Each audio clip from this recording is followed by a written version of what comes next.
It's like stab, stab, stab, stab, stab. And I'm just like, oh my gosh, there's so much going on. When it comes to Joseph Gordon-Levitt, I automatically turn into a Dr. Seuss character. I'll take him in a moat, I'll take him on a boat, I'll take him on a train, I'll take him on a plane. Anywhere, basically. Because Joseph Gordon-Levitt is a national treasure.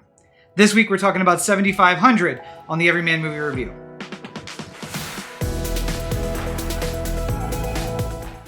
Hey everybody, and thank you for joining me for yet another episode of the Everyman Movie Review. Yes, we are returning to movies as I have promised over the last few episodes. So you wanted movies, you're getting movies.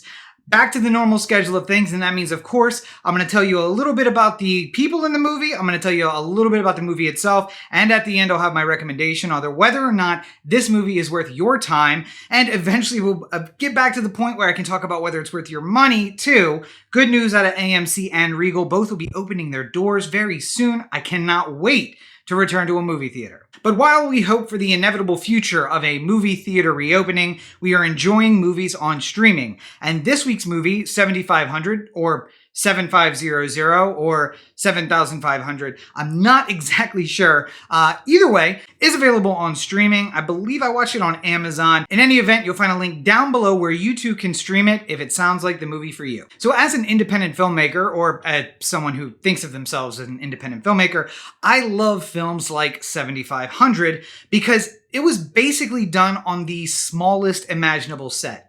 The vast majority of this movie is only done in the cockpit of an airplane and in the area just outside the cockpit.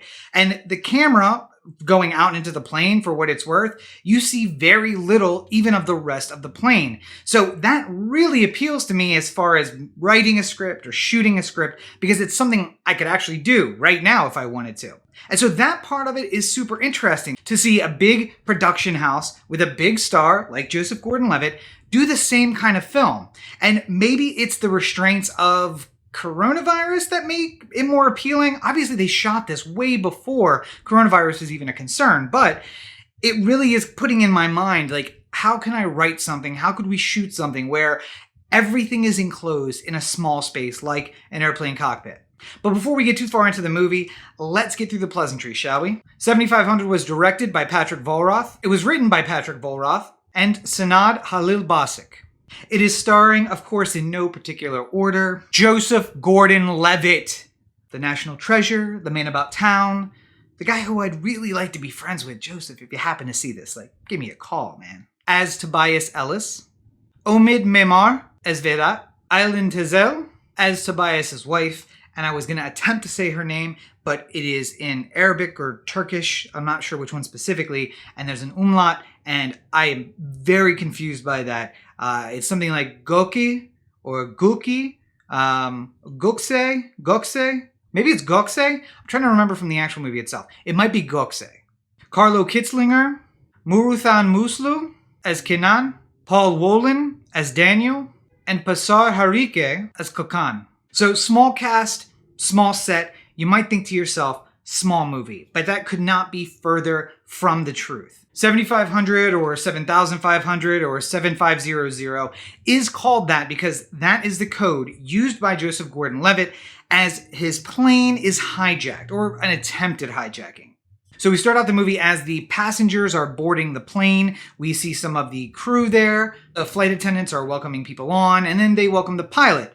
And the pilot comes onto the plane and enters the cockpit, and who is already sitting there but Tobias, ready and waiting for him. They go through some, captain and first officer jargon back and forth, and they're getting the plane ready to depart. But there are a few regular things that happen at the airport.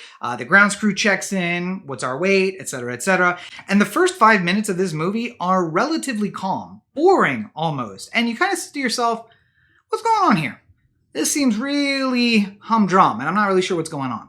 But then we find out that there's passengers missing. And of course, I read the synopsis. I know what this is about. And I'm like, oh, so these passengers, that's got to have something to do with it. So we're waiting on the passengers.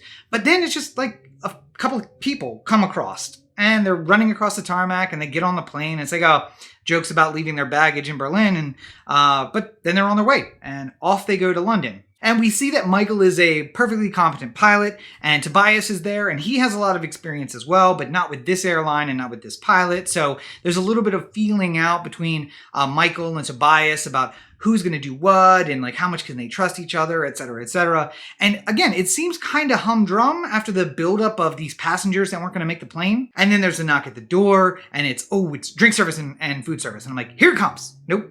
And we just wait, and we wait, and we wait. But there's more boring cockpit stuff. And then it seems like all of a sudden, everything's happening. And I imagine this is what a real hijacking would feel like. And I think the best part of this movie is by shooting it only in the cockpit and through the eyes of the people in the cockpit, we basically see that as it would happen. Just the kind of crazy excitement followed by a lot of boring downtime and then more crazy excitement. And how do we deal with what's going on? It's just this up and down of like trying to feel safe and not really feeling safe. And how do you deal with the entire situation? And I don't want to wander too far here, so I will offer just a small spoiler section for those of you who really want to know about the details of the heart of the movie.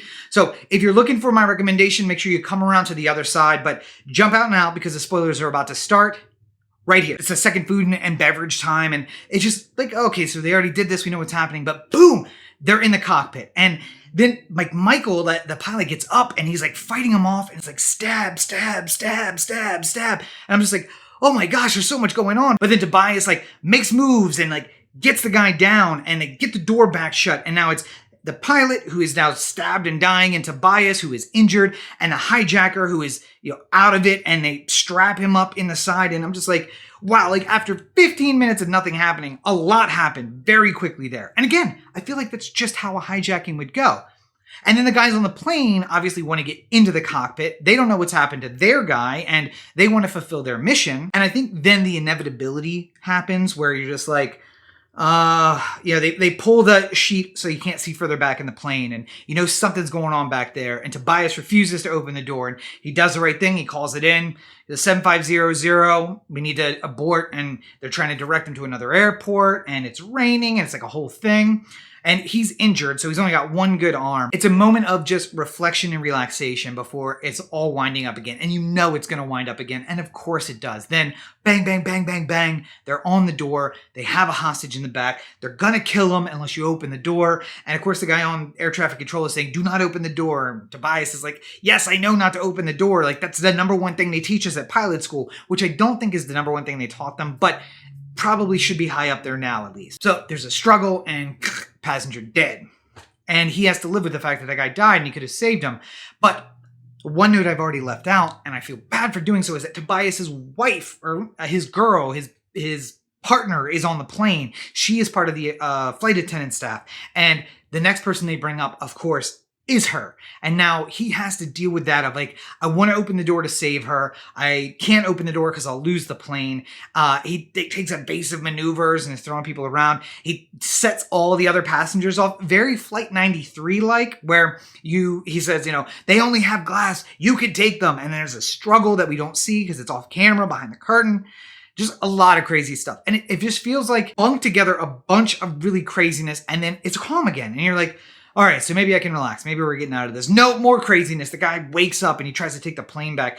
And it's just like at every turn, this movie seemed to catch me by surprise. Just when I thought it was over. And I didn't go for the runtime. I didn't like hit pause to see how far I was in. I literally just was like, let me get down and enjoy this and see what happens. And I felt like the movie was wrapping up a couple times. And it was like, nope, gotcha. We're still in this. Something bad's still going to happen. All of that being led by Joseph Gordon-Levitt's fantastic performance. I would say he spent maybe 90% of this film time right on screen. And it's usually just him. He's talking to air traffic control off screen. He's talking to fighter pilots off screen. I feel like I'm wandering out of spoilers a little bit. So let's invite everybody back in and we'll talk a little bit about JGL because obviously I'm obsessed with him and get my recommendation. So the spoilers are going to wrap up right now. So I made the mistake of getting all wound up about just Gordon-Levitt during the spoiler section, and I don't want you all to miss out on that. So essentially what I was saying is he spends 90 to 95% of this movie on screen, and a lot of times he's talking to people off screen, but he is such the central character, and obviously he's the central character, he's the protagonist, everything's kind of happening to him and he's trying to react to it, but he is such an amazing actor. And I know that I'm gushing about him. Maybe it's because I haven't watched a lot of movies lately and I just happened to watch a movie with my favorite actor when I came out of my series and Quibi and Peacock and all of those kind of things. And this maybe was not the movie to jump in with immediately because, again, I said it gush about JGL. But I cannot imagine another person taking this role and doing as well with it as he did. There's something that is just all-American guy about him, even though I don't really think he's playing an American. I think he's playing like an Englishman who lives in Berlin, who's flying to London, and his wife is Turkish, or his partner is Turkish. So there's like a lot of complicated stuff there, but he's just such an everyman that you can almost put yourself in that situation and say, what would I do? And when he starts to do something, you're like, no, JGL, don't do that. And he just, even though it's just him on screen for most of the movie, he just keeps you there. You are right with him and you just want him to see his way out of it. But I'm not going to tell you what happens. You're going to have to check out the movie if you want to see how 7500 ends. And I know I've been promising you all obviously that I want to do more movies. I want to get back into it. My time has been at such a premium. Of course, if you've watched previous videos, you know, I'm running for president, so I got the social media that I have to worry about for that. At Rob Cheek for Prez for all of that stuff. I've got my own social media at Robert N. Cheek everywhere. And of course, I'm trying to keep up my website, robertncheek.com, where you can find links to everything that I do, including these YouTube videos, the books. All of my projects are all available there. Keeping up on the Everyman Movie Review socials. You'll find those down below, but that always takes some of my time. And of course, the weekly podcast that I do, the Oh the Anthem podcast with my buddy Corey. And you can find that at ohtheanthem.com and on Anchor and YouTube as well. So with my time at such a premium, I got to make sure I watch good movies. And I knew that I would like this one just because JGL is in it.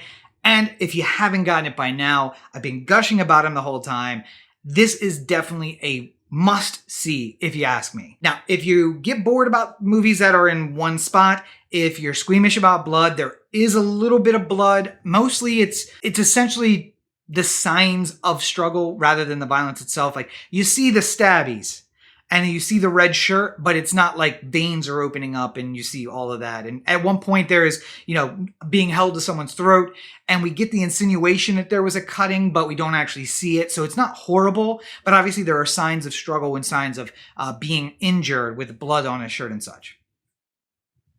But if you could get past the single scene, if you can get past the single setting and a little bit of blood and some strong language, and also, a little bit, it's a little bit weird. I don't know how to feel about seeing Arab people and Muslims from other countries being portrayed as terrorists and hijackers. I don't know if I said that at the beginning, but the hijackers are Muslims from Germany, some of which are of Arab descent. And I don't know. It seems like it's a little in the wheelhouse, but at the same time, you don't want to make it, like Die Hard, where it's all blonde hair, blue-eyed guys.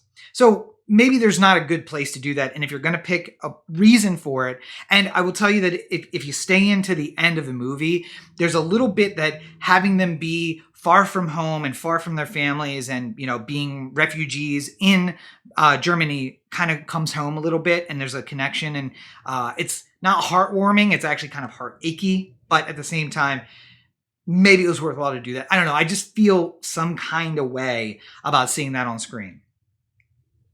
But if you can get past all of that, and it's such a small and insignificant list, then please do check out 7500. It's available on streaming. You'll find that link down below. It is worth your time. I think the runtime is a little less than 2 hours, and I was riveted the entire time. You will not.